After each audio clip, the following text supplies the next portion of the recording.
Es increíble que podamos reunirnos hoy en este evento en línea facilitado por la tecnología, y la Internet es una maravilla de nuestra era. Y damos gracias a Dios por una tecnología como esta. Ahora, esto es lo que puedes hacer mientras ves. Puedes darle me gusta a este mensaje donde sea que lo veas, y eso ayuda a que más gente lo descubra. O incluso a compartirlo con otros. Puedes copiar la URL o puedes enviar un enlace a tus amigos o compartirlo en línea. Y eso ayuda a que más personas estudien la palabra de Dios. Dios trae reforma cuando su palabra es levantada. Y eso es lo que buscamos hacer hoy. Poder poner un recurso como este en tus manos, porque a decir verdad, conoces a mucha más gente que nosotros. Puedes extender el alcance de tu propio ministerio cuando tomas un recurso como este y lo compartes con tus hermanos y hermanas en Cristo. Y que Dios traiga una nueva reforma por todo el mundo mientras su palabra es levantada. Estoy agradecido de presentarles hoy a mi querido colega aquí en Ministerios Ligonier, el Dr. Stephen Nichols. Él es jefe académico de los Ministerios Ligonier. Pero nos gusta decir que su oficio diario es dirigir esta escuela llamada Reformation Bible College, donde funge como el segundo presidente. ¿Te imaginas quién fue el primero? El Dr. R.C. Sproul, por supuesto. Él también es un maestro de enseñanza con nosotros en Ligonier. Es el anfitrión del podcast 5 minutos en la historia de la Iglesia, autor de numerosos libros, incluyendo Por nosotros y por nuestra salvación, Paz, Un momento para confiar, 5 minutos en la historia de la Iglesia, y algunos tomos biográficos sobre Jonathan Edwards, Martín Lutero y J. Gresham Machen. Es el coeditor de El legado de Lutero y también de la serie The Crossway, Teólogos de la vida cristiana. Y te daré un adelanto del pequeño libro en el que ha estado trabajando en los últimos años. Y no es pequeño en absoluto, porque es significativo en su alcance. Este será la biografía autorizada del Dr. R.C. Sproul y será publicada por nuestros amigos de Crossway la próxima primavera. Así que búscalo en los próximos meses. Dr. Nichols. Es un gran gozo y privilegio estar con ustedes en esta conferencia. De inicio, me encanta el Día de la Reforma. Por eso, hoy preferiría estar con ustedes en persona. Pero hacerlo de forma virtual también es bueno. Así que anhelaba este momento, en especial este tiempo que pasamos en este Monte Everest de los textos de Pablo, Romanos capítulo 8. Especialmente en el texto que se me ha asignado y el tema que se me ha asignado.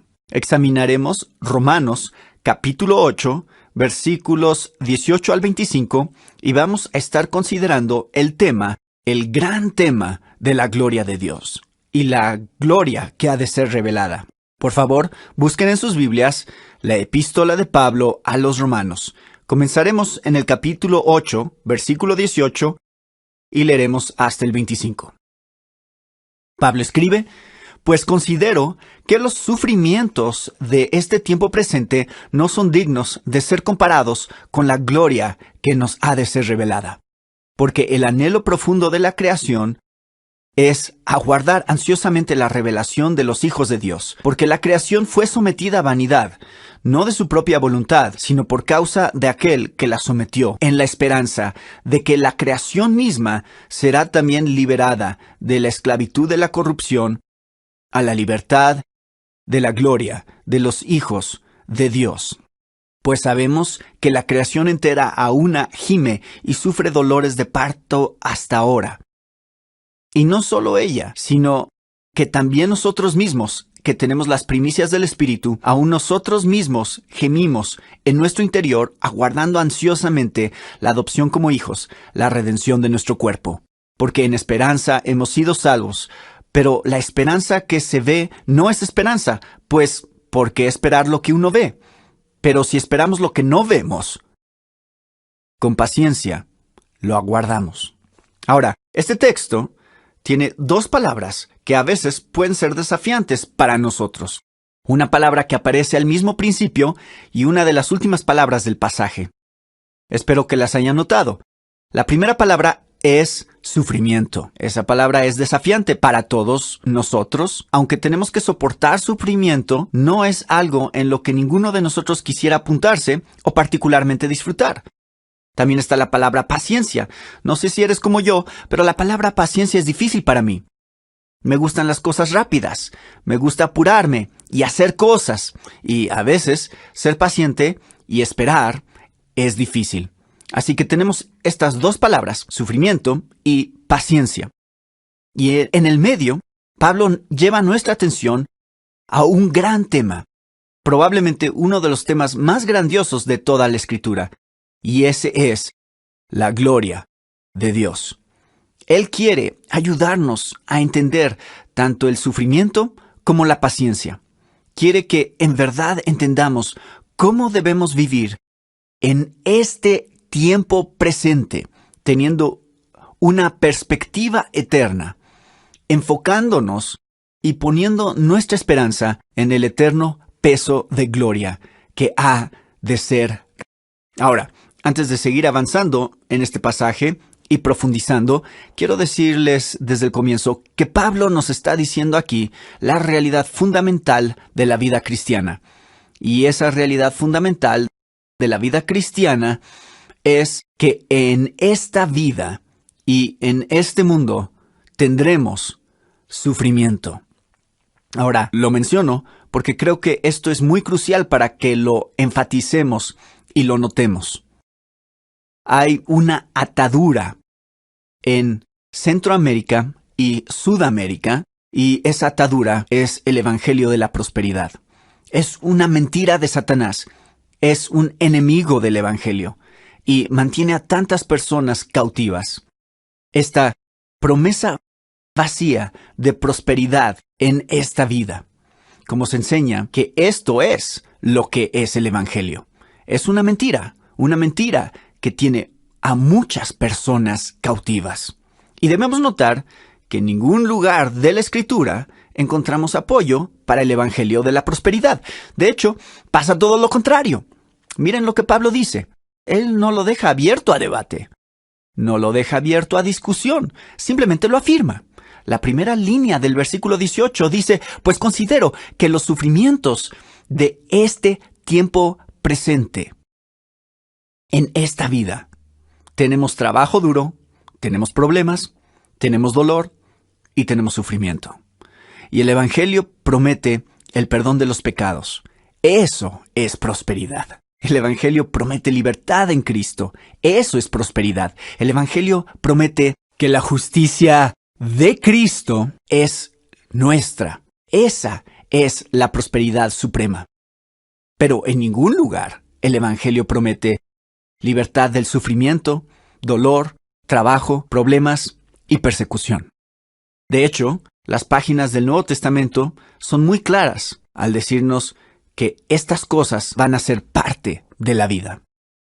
Pablo hace esta afirmación, pero luego se apresura a decir que esos sufrimientos del tiempo presente ni siquiera son dignos de ser comparados con la gloria que ha de ser revelada. Si tuviéramos que hacer una ecuación, en un lado de la ecuación tendríamos los sufrimientos presentes. Podríamos enumerar esos sufrimientos. Y creo que debemos reconocer esto. Esos sufrimientos son reales. Nosotros no creemos que el cuerpo es una ilusión o que el mundo material es una ilusión. No creemos eso. Creemos que los sufrimientos son reales. Pablo mismo nos habla del sufrimiento físico que él padeció. Nos habla incluso de ese aguijón en la carne que lo rogó a Dios que le quitara.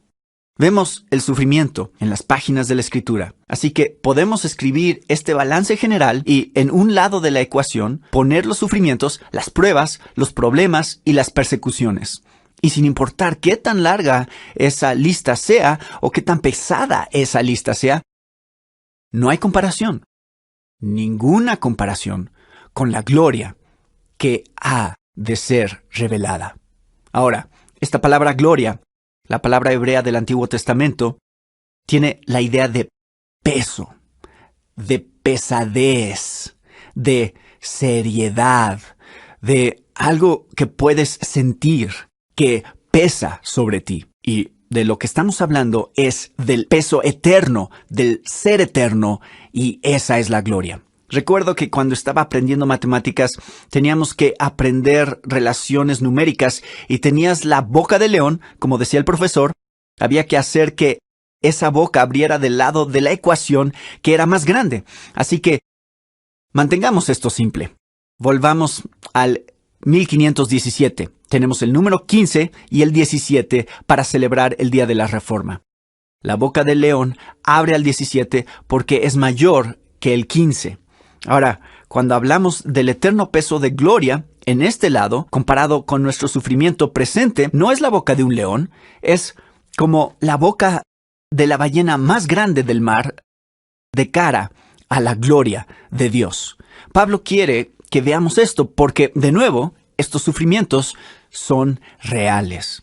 De hecho, mientras continúa el pasaje, lo que él hace es presentar 4 razones por las que la gloria de Dios que ha de ser revelada es más que suficiente para que puedas soportar, esperar con paciencia y perseverar en los sufrimientos presentes de esta vida. La primera de 4, la primera razón, está en el versículo 19, y es que la creación misma aguarda. Pablo escribe en el versículo 19, porque el anhelo profundo de la creación es aguardar ansiosamente la revelación de los hijos de Dios. La creación es el escenario, la creación es el teatro en el que Dios está presentando este drama de la redención. Y la creación está observando ansiosamente para ver el plan de redención de Dios cumplirse. Y en este pasaje, Pablo hace lo que los escritores del Antiguo Testamento hacen, y es personificar o darle vida como si fuera una persona a la creación misma. Así que podemos aguardar porque la creación misma aguarda. Esa es la primera razón del versículo 19. La segunda razón está en los versículos 20 y 21. Lo que vemos aquí en 20 y 21 es que es lo que Pablo nos dirá es una aparente vanidad de la creación. Echemos un vistazo. En el versículo 20, Pablo escribe, porque la creación fue sometida a vanidad, no de su propia voluntad, sino por causa de aquel que la sometió, en la esperanza. ¿Te sientes así a veces? Yo sí. Siento la vanidad de mis esfuerzos. Siento a veces que empiezo un día y lo termino más atrasado de cuando empecé. Y pienso que todo el día fue en vano, nuestro esfuerzo inútil. Y a veces de verdad sentimos eso. Y Pablo está hablando de cómo incluso la creación siente el peso de eso, la vanidad de eso. Pero la contraparte es lo que aparece en el versículo 21, que la creación misma será también liberada de la esclavitud, de la corrupción, a la libertad de la gloria de los hijos de Dios. Así como la creación obtendrá esto, nosotros también. Y esta es la palabra que nos anima. Tu trabajo no es en vano. Pensamos tantas veces que lo que hacemos es simplemente vanidad y fútil. Y es fácil a veces, si nos concentramos en una perspectiva presente, para preguntarnos, ¿qué está haciendo Dios en mi vida? ¿Qué está Dios haciendo mientras trato de impactar a otros? ¿Qué está Dios haciendo en el ministerio en el que estoy, o en mi iglesia local, o en el mundo? Y simplemente parece que ponemos el hombro en el arado, intentamos todas esas cosas, pero ¿para qué? Se nos debe recordar que nuestro trabajo no es en vano. Ahora mismo, estamos estableciendo los cimientos de lo que seremos como seres eternos.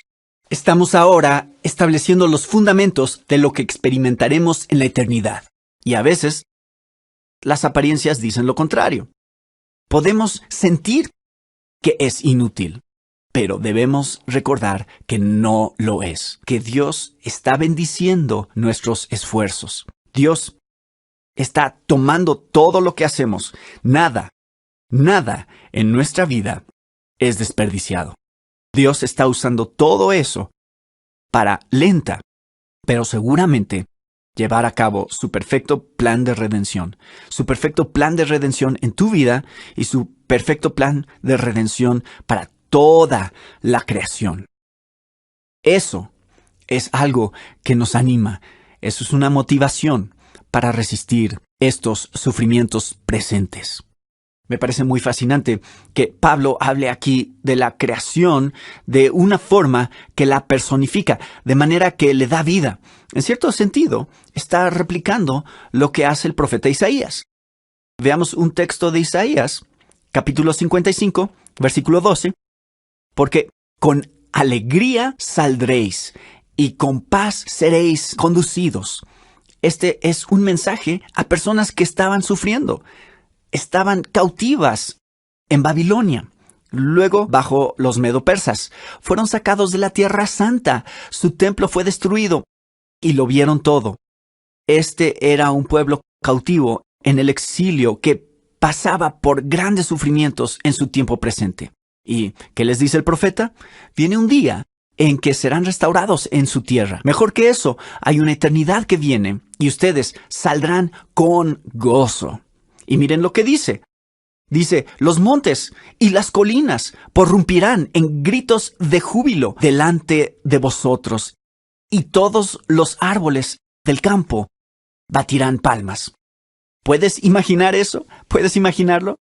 Toda la creación unida en un gran coro de gozo por lo que Dios está haciendo y llevando a cabo esos propósitos de su creación. Así que Pablo está tomando de muchos pasajes del Antiguo Testamento que hablan de la creación.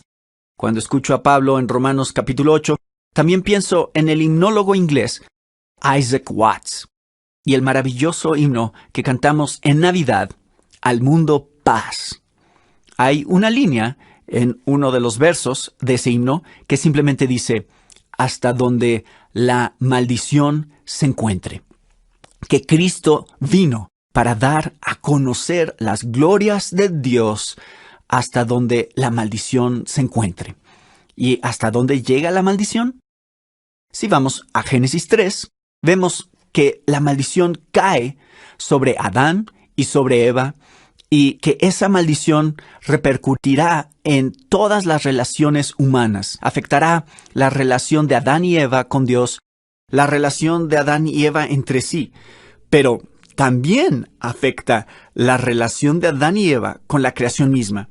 Y esa maldición llegará hasta la tierra y hasta las espinas mismas que brotarán de la tierra.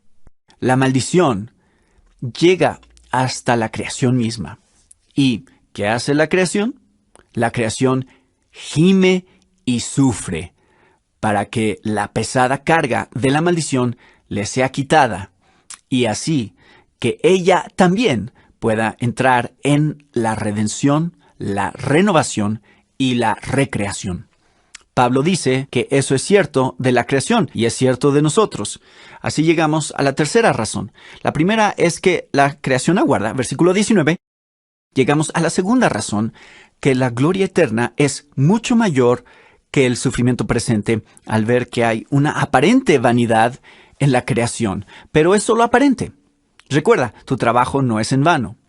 La tercera razón está en los versículos 22 y 23, que simplemente dicen, pues sabemos. Amo eso.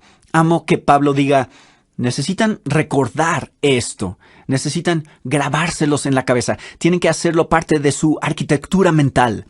Que sepan que son de las primicias.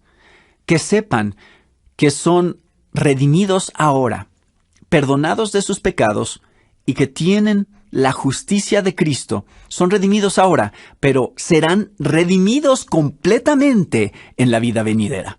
Y lo que tienen ahora es solo una garantía. Entonces, ¿se desgasta tu cuerpo? ¿Puedes sentirlo? ¿Sientes tu finitud? ¿Sientes esa debilidad que tenemos como seres humanos? Bueno, ¿acaso no es eso lo que Pablo dice que es la realidad? ¿Acaso no dice al final del versículo 23 que esperamos la redención de nuestros cuerpos? ¿Que aguardamos ansiosamente esta restauración? Como saben, yo sirvo como presidente de un colegio aquí, el Reformation Bible College, aquí en Ligonier, y estoy rodeado de jóvenes de 18 a 22 años que se creen invencibles. Los veo Los observo correr y saltar. Y recuerdo cuando yo podía correr y saltar como esos estudiantes. Pero viene un tiempo cuando incluso ellos, que están en la cúspide de la fortaleza y poder, comenzarán a sentir la debilidad. No sé si conocen la respuesta a esto, pero ¿saben quién tiene el récord mundial de salto de altura? Es un hombre de Cuba. Su nombre es Javier Sotomayor. Y en 1993 logró algo que pienso es asombroso. Saltó una altura de 2,45 metros en el salto largo, salto de altura. Estableció un récord mundial que no ha sido superado desde 1993. 2,45 metros. Es difícil para mí de comprender. Tengo que convertirlo a pies. Eso es 8 pies y 1/4 de pulgada. Es más alto que esto. No puedo ni siquiera entenderlo. ¿Saben ustedes qué tan alto puede Javier Sotomayor saltar ahora en el 2020? La verdad, yo no tengo idea, pero les aseguro algo. No es ni cerca de 2 metros. No importa qué tan fuertes seamos, nos deterioraremos, envejeceremos. El otro día salí a correr con mi hija de 12 años, estaba disfrutando corriendo con ella y pienso, esto es genial, voy al ritmo de mi hija de 12 años, qué gran momento. Y de pronto ella dice, bien, podríamos estar caminando, ¿no crees? Aparentemente, yo iba demasiado lento para la niña de 12 años.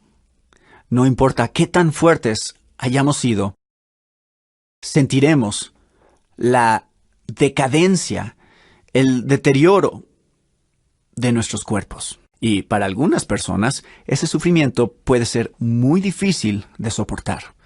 Y para algunas personas en la vida, ellos tienen que soportar dolor crónico o enfermedades graves. Y para muchas personas es un desafío vivir la vida.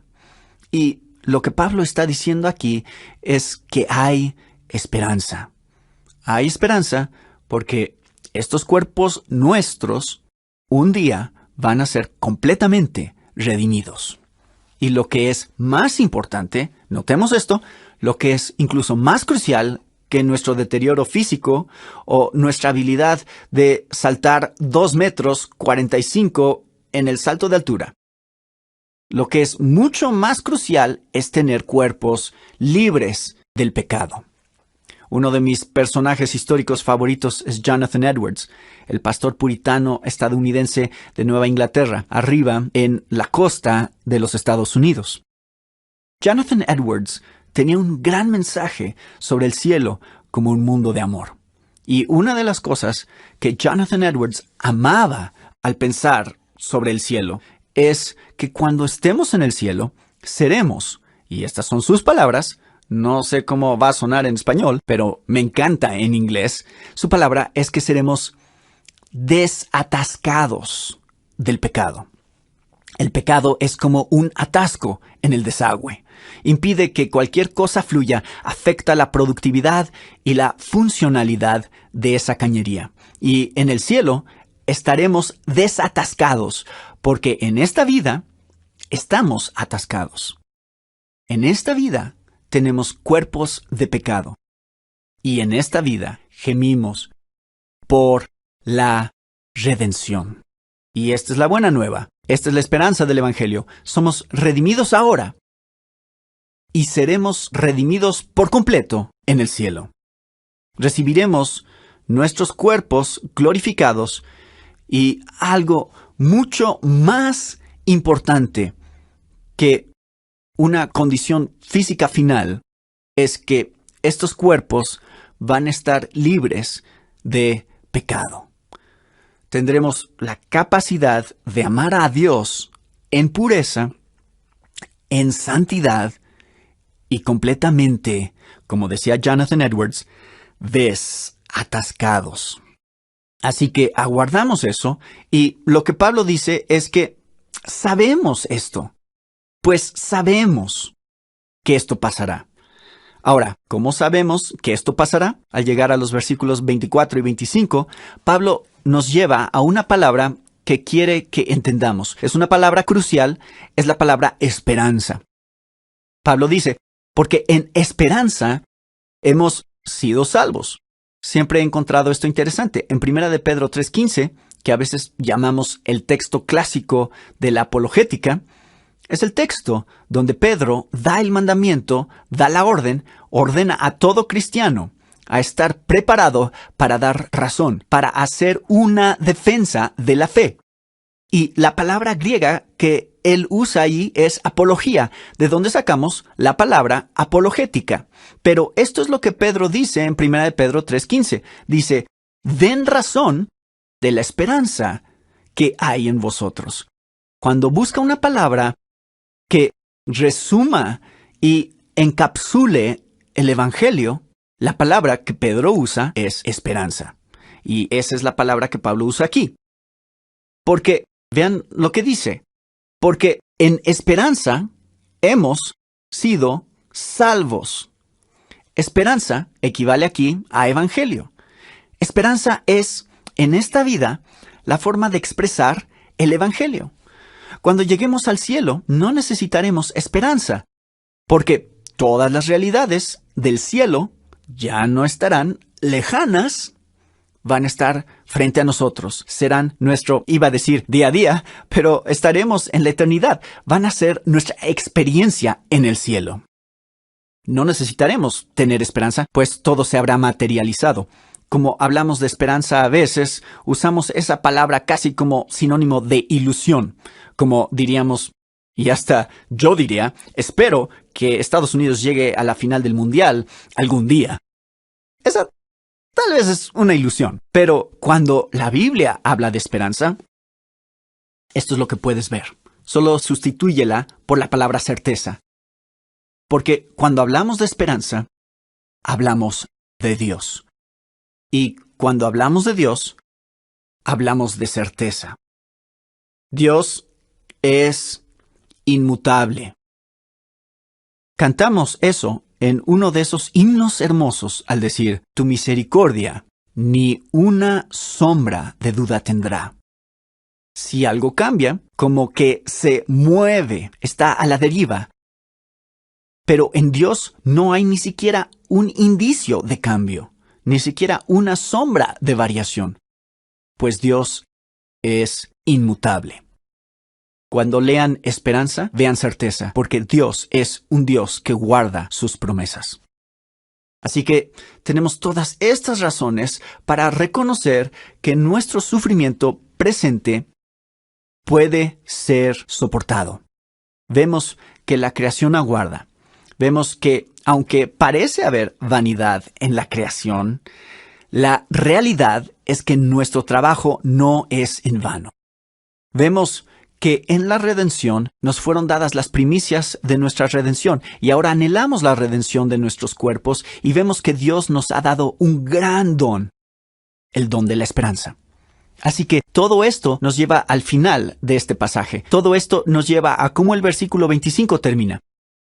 Y es que con paciencia lo aguardamos. Una forma de entender paciencia aquí es la idea de resistencia o la idea de perseverancia.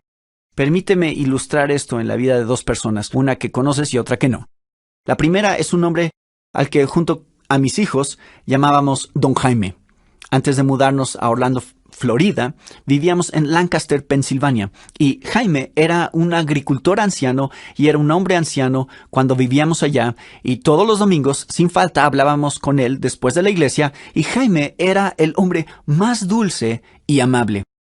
Y siempre se interesaba por la vida de mis hijos, recordaba lo que le decían de semana a semana, les preguntaba por sus vidas y simplemente los animaba.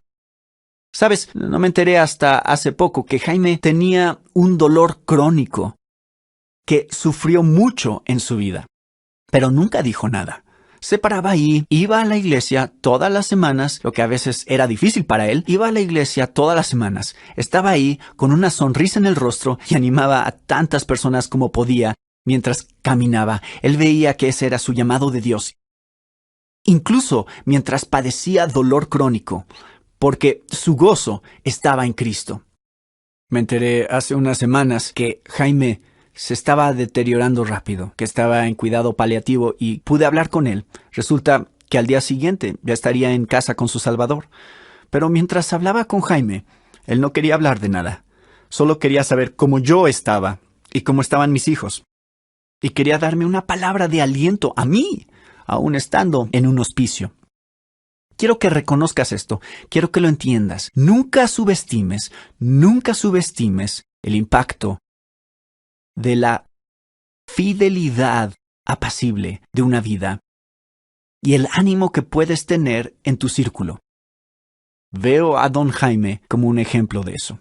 La otra persona es alguien a quien Dios le dio una gran plataforma y ese fue Martín Lutero. Y lo celebramos en el Día de la Reforma. Celebramos en 1517 cuando va y clava las 95 tesis en la puerta de la iglesia de Wittenberg, comenzando toda esta reforma protestante.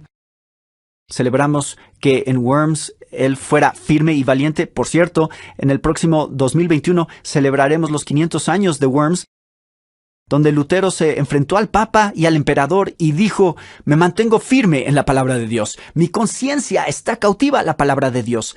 Aquí estoy. ¡Qué valentía y qué audacia! Nos encanta hablar del ejemplo de Martín Lutero. Pero, ¿sabías que Lutero envejeció? ¿Que vivió 25 años después de Worms? ¿Que sufrió mucho? De hecho, ya al final de su vida dijo: soy un hombre tuerto, viejo, cansado y agotado. Pero ¿saben qué hizo? Siguió subiendo al púlpito semana tras semana y perseveró.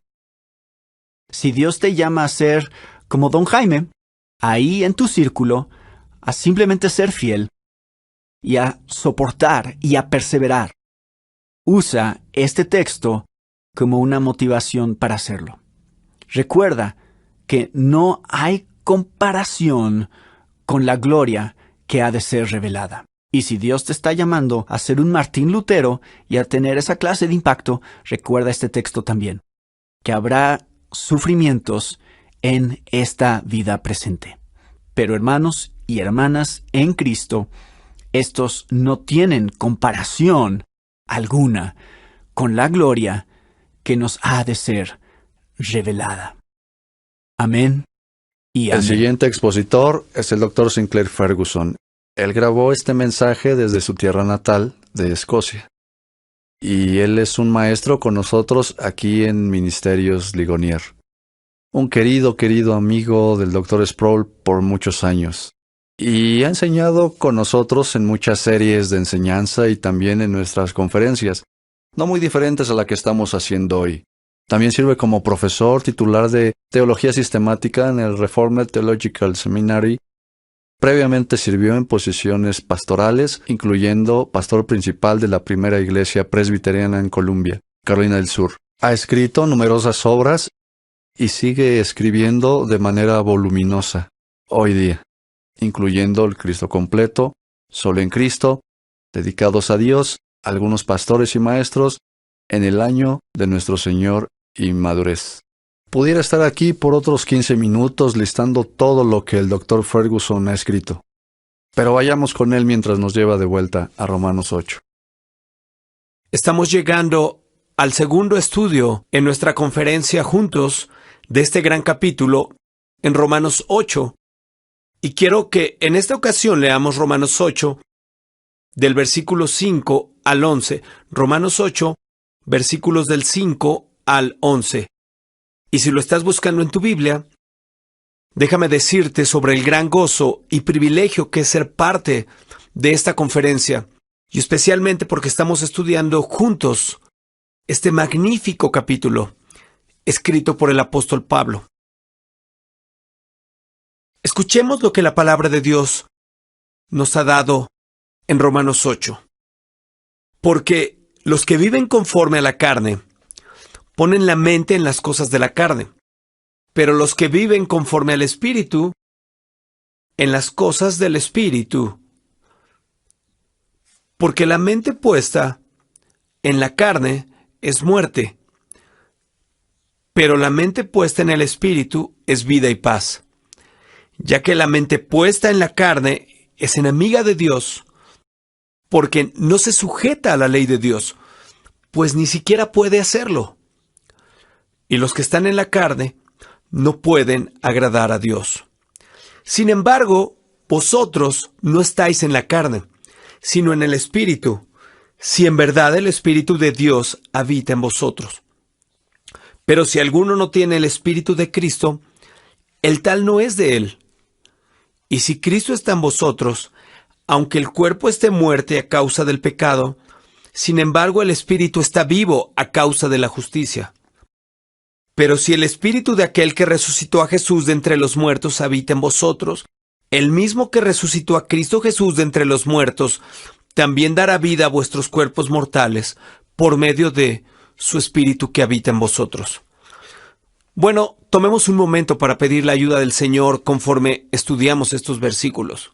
Nuestro Padre Celestial, te agradecemos por habernos dado tu palabra en la Escritura y porque es útil para enseñarnos, reprendernos, corregirnos e instruirnos en justicia. Y oramos para que, por la ayuda del Espíritu Santo, podamos ser capaces de entender correctamente lo que nos has dado aquí en la Escritura, y que por el mismo Espíritu que inspiró las Escrituras, oramos para poder aplicarlo no solo en nuestro pensamiento, sino también en nuestros sentimientos y en nuestra voluntad y en nuestra vida. Pedimos esto en el nombre de nuestro Salvador Jesús. Amén. Bueno, Romanos capítulo 8 es reconocido, creo, por muchos cristianos como el capítulo más grande en la Biblia, ciertamente el capítulo más grande en las cartas de Pablo. E imagino, como muchos otros cristianos, que muchos de nosotros tenemos un verso en algún lugar de Romanos 8 que está grabado en nuestra mente. Y quizá algunos lo llamen su versículo de vida. Pero estos versículos, al principio del capítulo, en los versículos 5 al 11, están probablemente entre los menos estudiados. Pero al mismo tiempo, tienen una tremenda importancia para nosotros en la vida cristiana. Una de las razones para esto, claro, es porque aquí en Romanos 8, como vemos algunas veces, Pablo nos entrega este gran capítulo sobre la persona y ministerio del Espíritu Santo.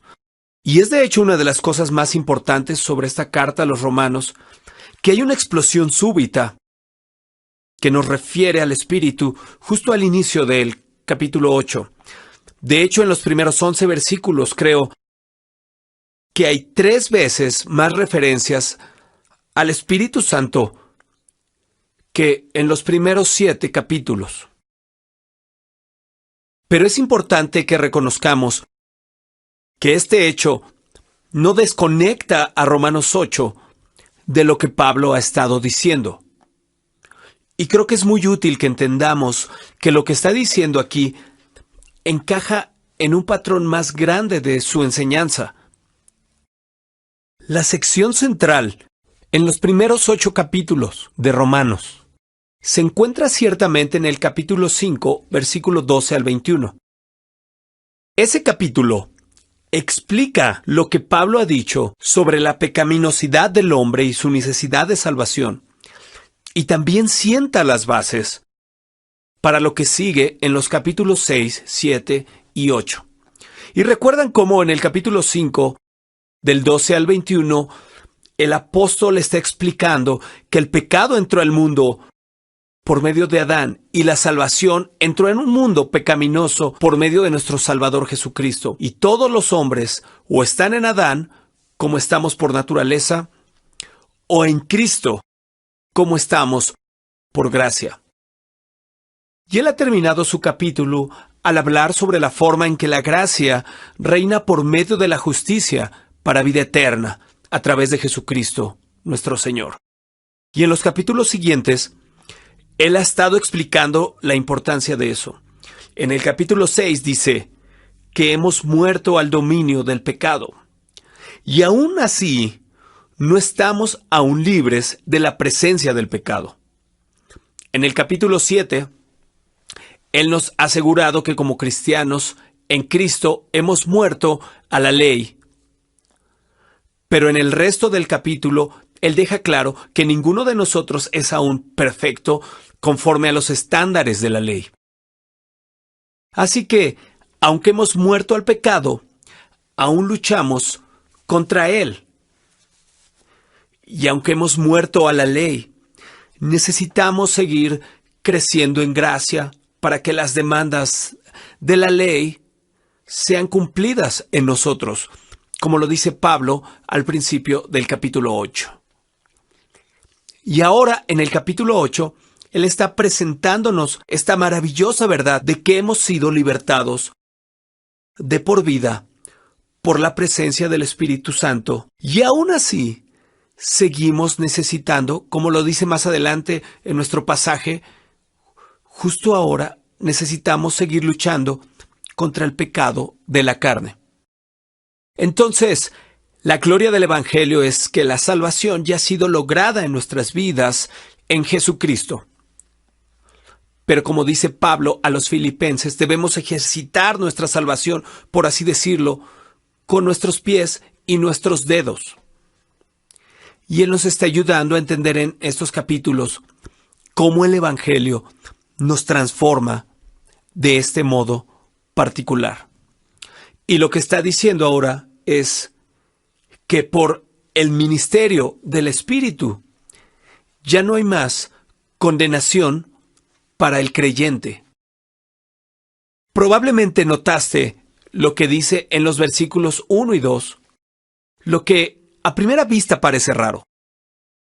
Él dice que no hay ahora condenación para los que están en Cristo Jesús, por lo que el Espíritu de Dios hace. Ahora, estamos acostumbrados a pensar que no hay condenación para nosotros por lo que Cristo ha hecho por nosotros en la cruz. Entonces, ¿qué quiere decir Pablo aquí? Bueno, como sabes, la respuesta recae en el uso de la palabra condenación. La palabra griega katakrima que usa aquí no solo aplica para la sentencia que un juez dicta sobre alguien culpable, para que en Cristo no haya condenación para nosotros. También aplica sobre la sentencia que el prisionero culpable va a cumplir. Y este es el punto que Pablo está haciendo a lo largo de todo Romanos 8. No solo que somos libertados de la culpa del pecado en Jesucristo, sino que por el Espíritu Santo somos libertados de una vida en la que somos prisioneros del pecado. Prisioneros de la carne. Y ese es el punto al que nos está llevando en los versículos 5 al 11. Podemos pensarlo de esta manera. La ley del Antiguo Testamento puede decirle a un leproso que tiene lepra y entonces está excomulgado de la comunidad. O podía decirle a alguien que no tenía lepra, que no tenía lepra. Lo que la ley no podía hacer era transformar a un leproso en alguien que estaba limpio. No tenía el poder para hacer tal transformación. Y recuerdas cómo en estas bellas historias del Evangelio el Señor Jesús hizo lo que la ley no podía hacer. Y es esto exactamente lo que Pablo ha estado diciendo. ¿No es cierto? La ley nos condenó, pero Cristo llevó la culpa de nuestro pecado. Y ahora, por decirlo así, Él está extendiendo su mano, Él nos está dando su Espíritu Santo para transformarnos, de modo que ya no seamos más esclavos de la carne, sino que seamos libres para vivir en comunión con Dios y su pueblo por el Espíritu Santo. Y claro, el hecho es que solo comienzas a entender estas realidades cuando las has experimentado por cuenta propia. Recuerdo que como adolescente discutía con amigos que se habían convertido, que las experiencias de las que hablaban no podían ser reales porque yo no las había tenido. Y eso es lo que muchas veces es verdad para nosotros, ¿no es así? Cuando llegamos a la fe en Jesucristo y se nos da el Espíritu Santo, entramos a este nuevo mundo de experiencia al que estábamos ciegos. No podíamos ver el reino de Dios, no podíamos entrar al reino de Dios. Y Pablo nos está ayudando aquí a entender lo que esto significa. Él nos está ayudando a entender lo que Cristo ha hecho por nosotros y lo que Cristo hace en nosotros.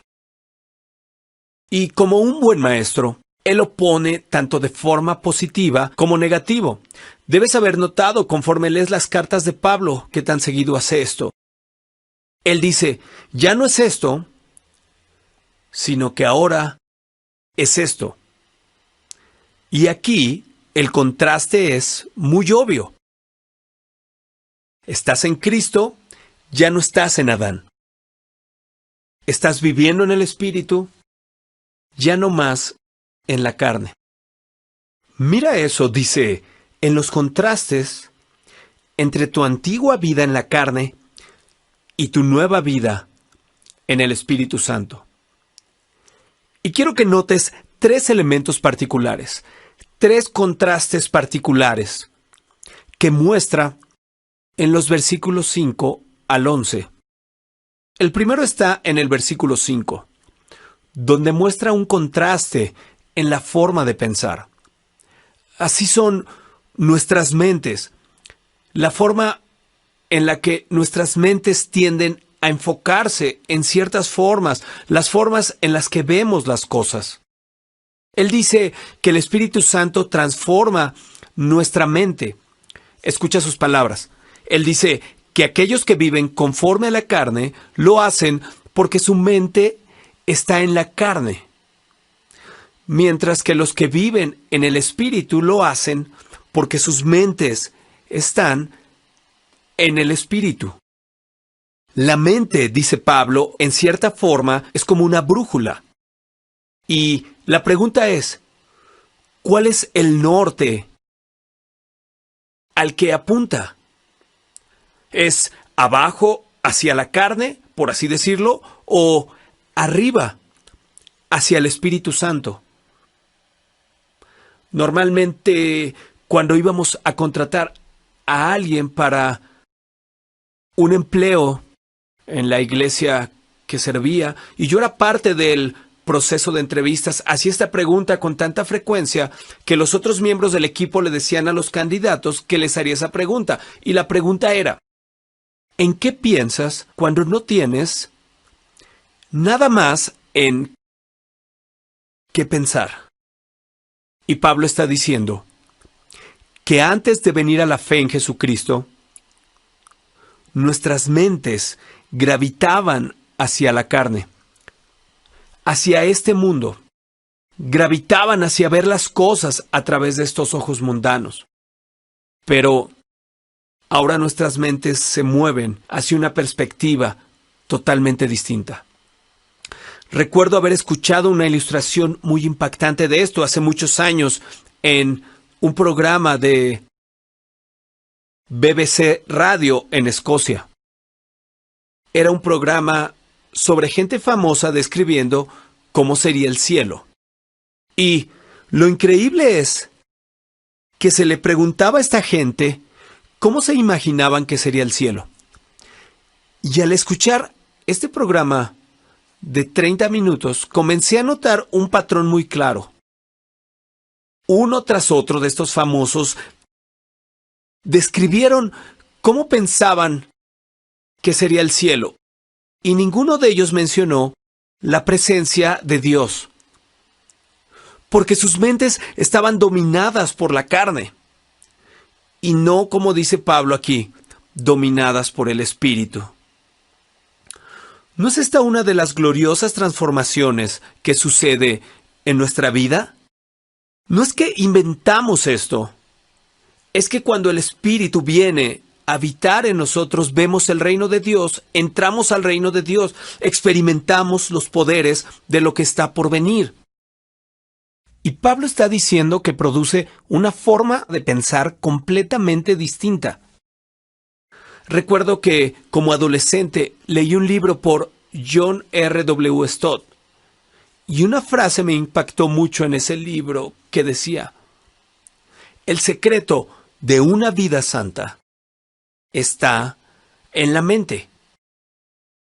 Y me impactó porque creo que estaba rodeado por una especie de cristianismo que enseñaba que el secreto de la vida cristiana recae en lo que sientes, o quizá en lo que haces.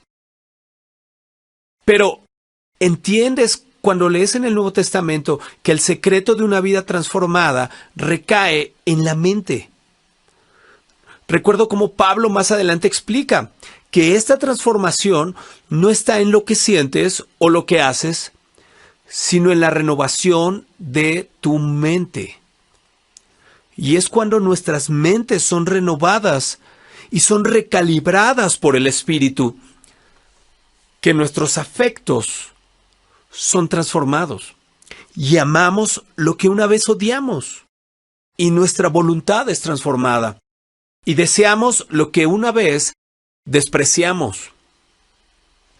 Y experimentamos lo que uno de mis compatriotas dijo hace casi 200 años: el poder explosivo de un nuevo afecto. Porque el Espíritu Santo transforma nuestro pensamiento. Ahora, hay un segundo contraste que presenta Pablo, y está en el versículo 6 y los que siguen. Él explica esto, dice: porque la mente puesta en la carne es muerte, pero la mente puesta en el Espíritu es vida y paz. Así que hay un contraste en la forma de pensar, pero también en el efecto. Cuando tu mente está puesta en la carne, lleva a la muerte. ¿Recuerdas lo que Santiago dice en el capítulo 1, escribiendo antes de que lo hiciera el apóstol Pablo? Él dice: esto es lo que nos pasa. Alguien es tentado cuando es llevado y seducido por su propia pasión. Después, cuando la pasión ha concebido, da a luz.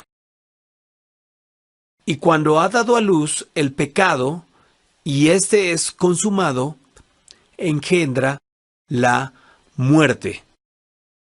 Siempre me he preguntado si Santiago, o quizá incluso Pablo, en este pasaje aquí, tenían la terrible historia de David en 2 de Samuel 11 y 12 en mente, donde recuerdas que David pecó, cómo se desarrolló y a qué condujo. Llevó a la muerte de Urías elitita, el esposo de Betsabé, y llevó a la muerte del pequeño niño que nació de su unión adúltera. Y es una imagen tan dramática de lo que sucede como resultado del pecado.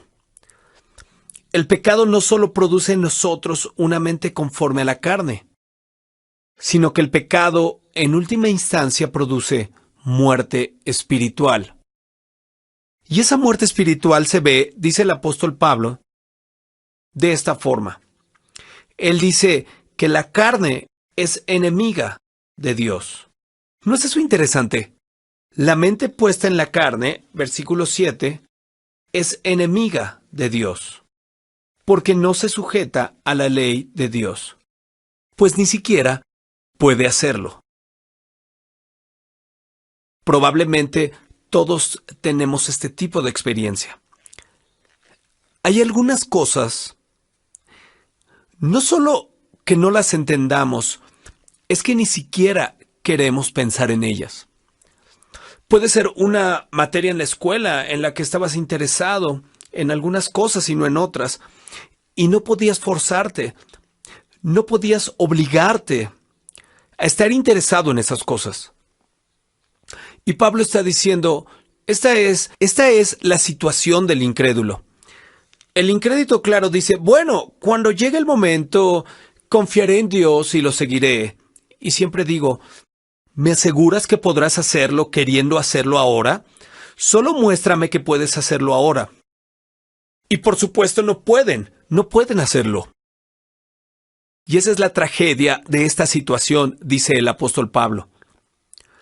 es porque en su interior, sin importar cómo se ve al exterior, por naturaleza interiormente, son enemigos de Dios. No pueden sujetarse a la ley de Dios y por lo tanto no pueden agradar a Dios.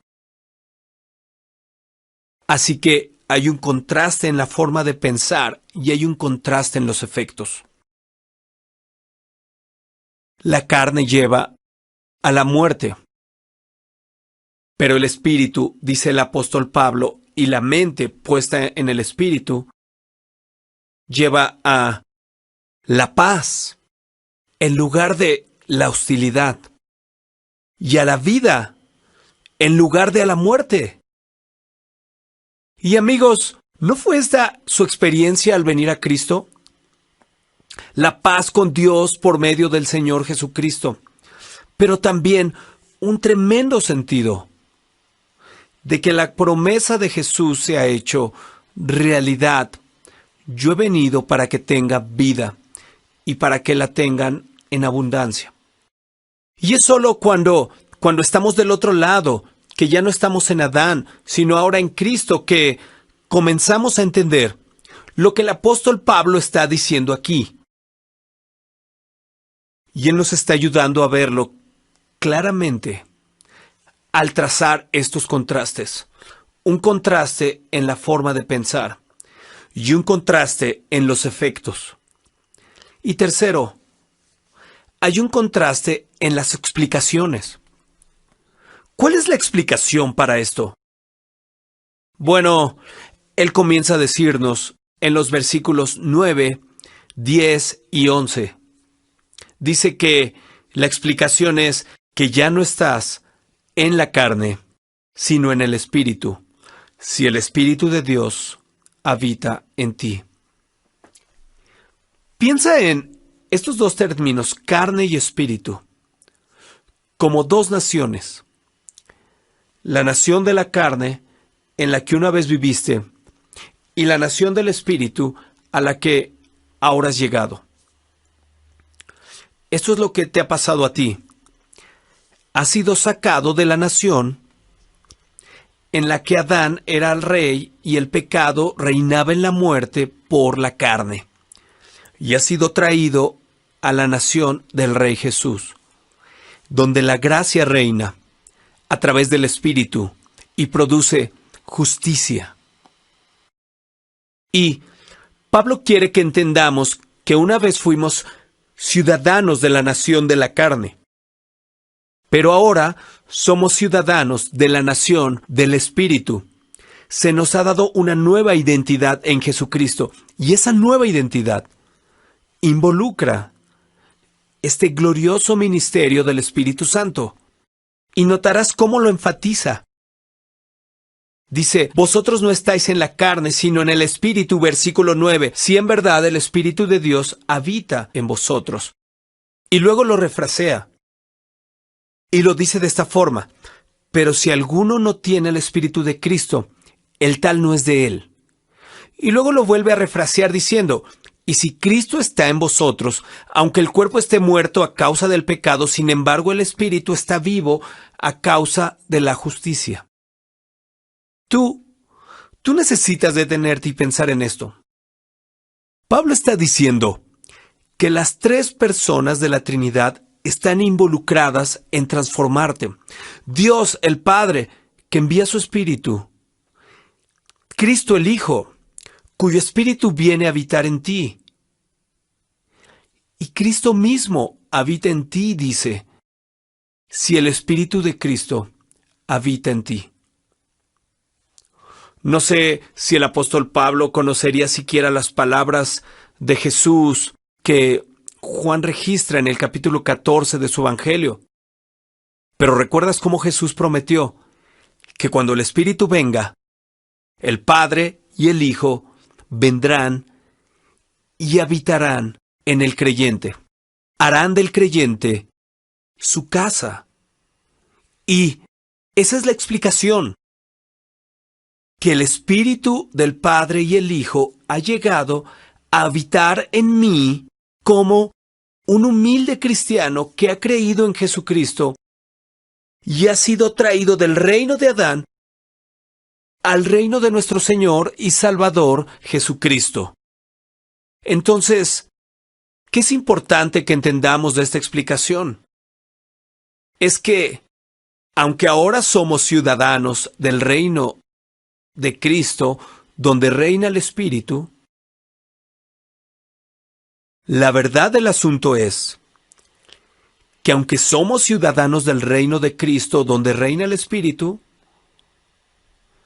somos personas que una vez fueron ciudadanos de la nación de la carne.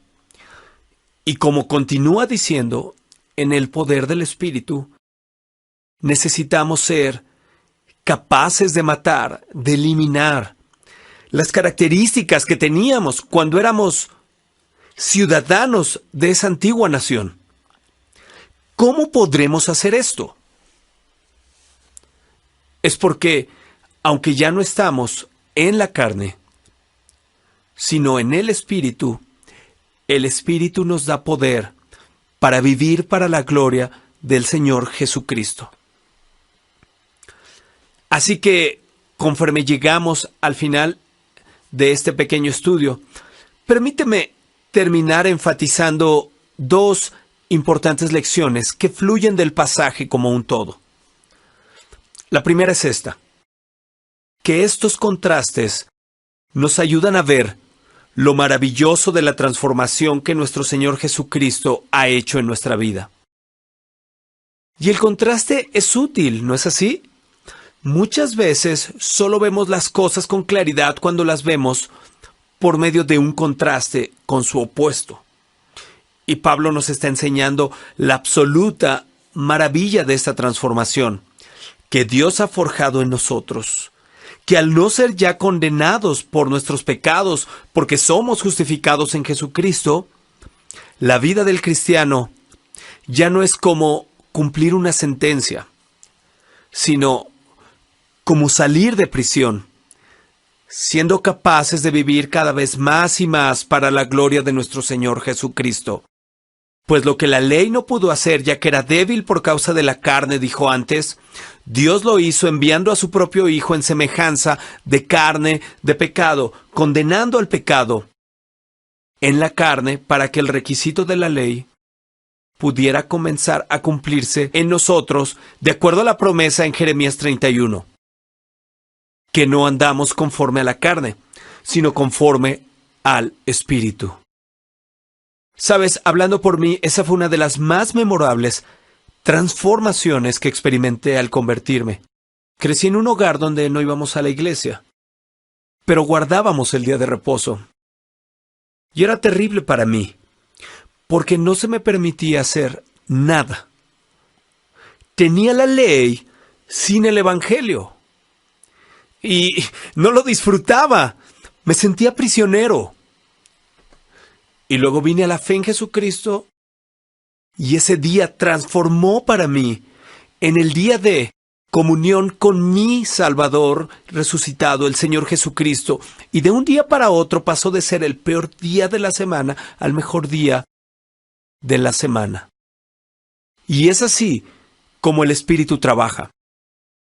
Así que Pablo nos está ayudando a ver lo maravilloso de la transformación que hace el Espíritu.